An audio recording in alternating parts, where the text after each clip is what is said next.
Hello, and welcome to History Respawned. I'm your host, John Harney. Our game this episode is BioShock, an alternative history/horror game from designer Ken Levine. Set in the underwater city of Rapture in 1960, the game takes the player through the imagined utopia of businessman, demagogue, and holder of a fervent worldview deeply reminiscent of the work of Ayn Rand, Andrew Ryan. Ryan built Rapture to be a refuge from what he saw as the petty and unreasonable limitations of mid-20th century American society, where unfettered choice and capitalist enterprise would create and sustain the perfect society. Things go wrong. The game was released in 2007 and was an instant critical and commercial hit, followed by 2 sequels and enjoying phenomenal influence on games produced since. 2K released the remastered collection this month, and we've taken the opportunity to talk about it. I'm also joined today by the editor-in-chief of History Respawned, Bob Whitaker. Hi there, Bob. Hey, John. How's it going? It's great to have you. This is fun. We're doing an episode together. And I'm also quite excited to have our guest. Our guest for this episode is Robert Greene II. Robert is a PhD candidate in history at the University of South Carolina. His research focuses on the intellectual and political history of post-World War II America. His dissertation, entitled The Newest South, African Americans, the American South, and the Democratic Party, 1964 to 1994, deals with the relationship between Southern black voters and the Democrats from the signing of the Civil Rights Act of 1964 until the Republican victory in the U.S. House in 1994. Robert argues that this relationship between African Americans and the Democrats has shaped that party for a generation. Robert, welcome to History Respawned. Thank you so much for having me. Well, we're very happy to have you. We've got a lot to talk about. I'm excited to talk about BioShock on History Respawned. BioShock draws upon the writing and philosophy of Ayn Rand, particularly her novel The Fountainhead. Robert, could you please give us a brief background on Rand and on objectivism a little bit more generally? Sure, definitely. So Ayn Rand was a Russian-American philosopher and novelist. She actually grew up in Russia and later the Soviet Union and moved to the U.S. in the 1920s. And her philosophy of objectivism is very much based in an extreme form of individualism. It opposes things like collectivism. It opposes things like, of course, communism and statism.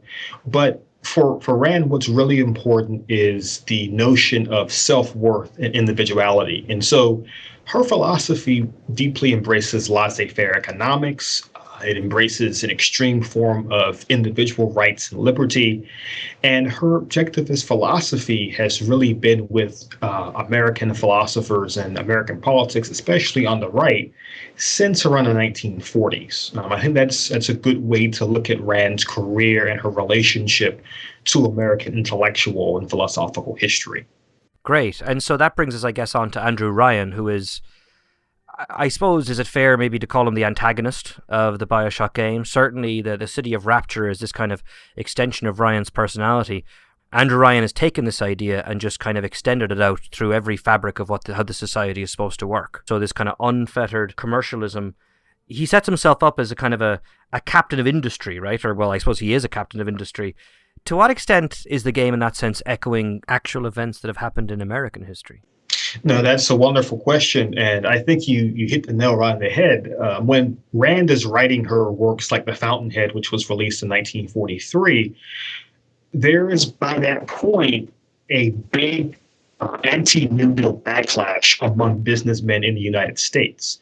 And I think Andrew Ryan, he's a businessman from the 1940s and 50s. He's very much of that same vein of being a businessman who is opposed to government intervention in the economy. He's opposed to the New Deal. He's opposed to any sort of social democracy. And so it makes sense that Andrew Ryan is a character from this time period because he represents what was in reality a staunchly anti-New Deal business backlash that was around the 40s and 50s. You see this, for instance, in the far right of the Republican Party in the 1940s and 50s.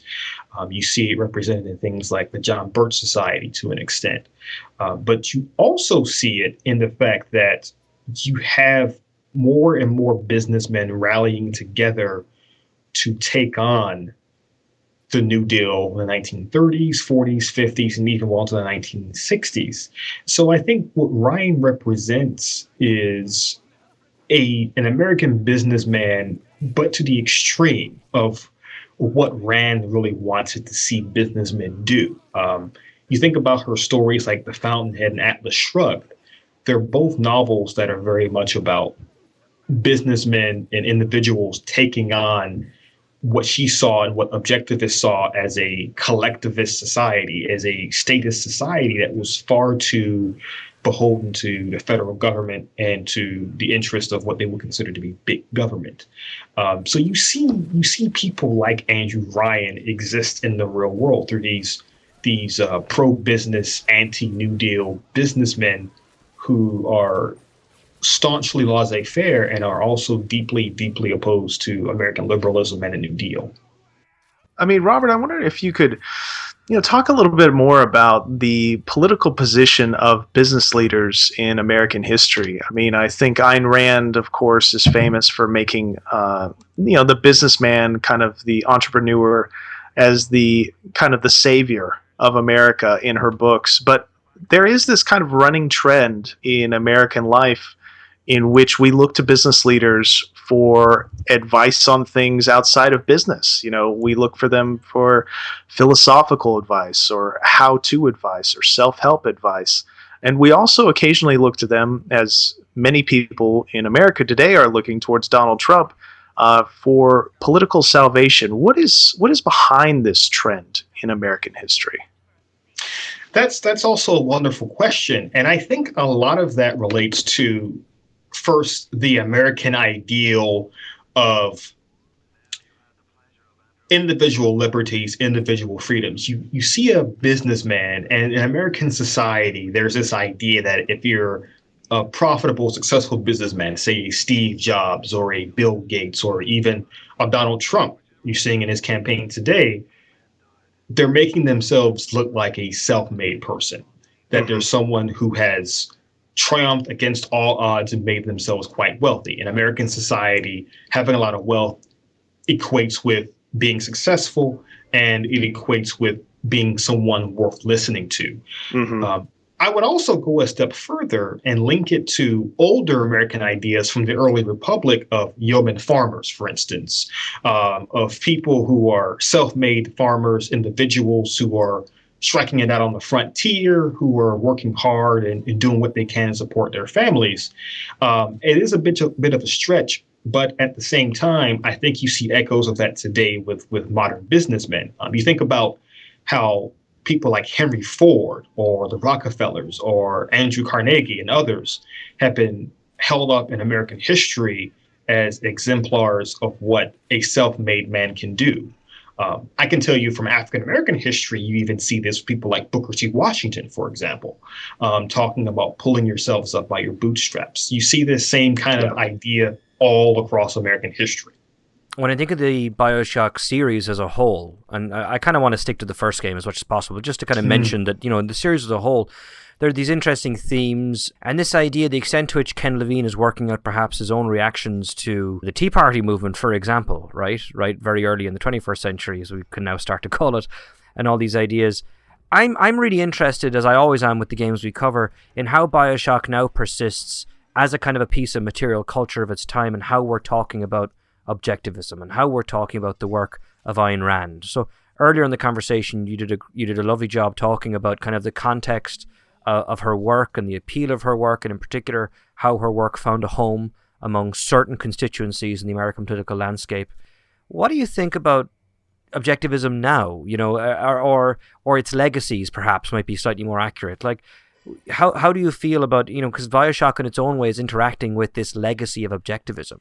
Well, I think what's interesting about BioShock as a game, and as you mentioned, a piece of material culture, is that it's released in the year 2007. So it's released before the election of Barack Obama, before the rise of the Tea Party.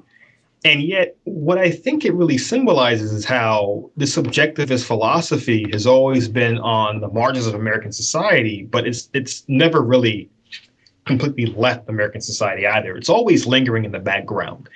And I think BioShock now, a decade later, it's crazy to think it's actually almost a decade now since it came out. So, I feel so old. but at the same time, it it's interesting to think about how this particular game is actually more relevant now than it was 10 years ago in terms of talking about ideology and what Americans really think. The 2016 election, in many ways, is a question of, is America still a city on a hill? Has it ever been a city on a hill? If you're trying to make America great again, as Donald Trump, the stand-in for Andrew Ryan in this election, is trying to do, then at some point in the past, you're saying America was great, and then at some point it fell off. Well, the question becomes, when did that fall off occur? When did America suffer its own version of the fall? And I think if you ask people who are supporting Trump, the answer to that might be the 1960s, the period where BioShock, a character who's from the 50s, he enters Rapture in 1960, right as Rapture is going through this crisis, and right before the United States enters a decade, or really 2 decades, of social upheaval. So I think with Objectivism and BioShock, like any piece of great art, of great literature, it asks questions that remain timeless and that stick with us. BioShock is no different, and it poses questions about objectivism, but it also poses questions about American society, because Americans, at least in our own exceptionalist narrative, we like to think of ourselves as being different from the rest of the world. We like to think of ourselves as being the ultimate sitting on a hill.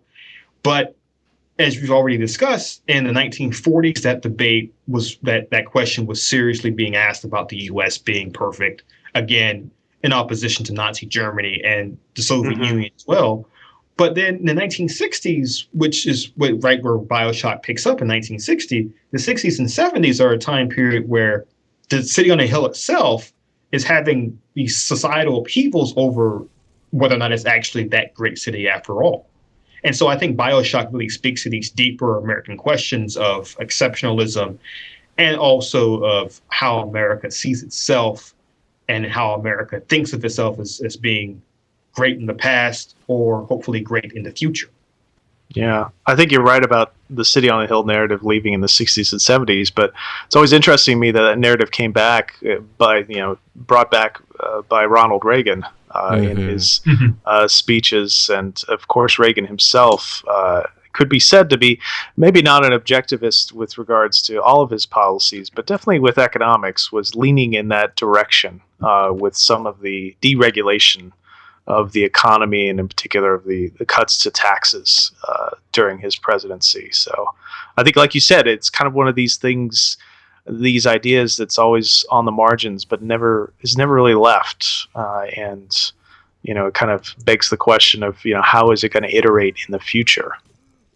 No, I think you're exactly right. And, again, objectivists were always on the outskirts, but you have to also think about the objectivists and how they're tied to other thinkers in the 40s and 50s. I think of people like Ludwig von Mises, for instance, and other far-right intellectuals from the Austrian School of Economics, who were all competing against, in the realm of ideas, the idea of the New Deal and later on the Great Society. They're arguing against these social democratic regimes that they see as really strangling individual merit and will to work. So again, I think BioShock is a really interesting case study in what that ideology looks like and how it tries to create a perfect world that, in fact, is far from perfect. Well, I think a good last question is, if you were in a counterfactual presidential election and you had to choose between Andrew Ryan and Donald Trump, where would you go? I think that's what I like to call a nightmare.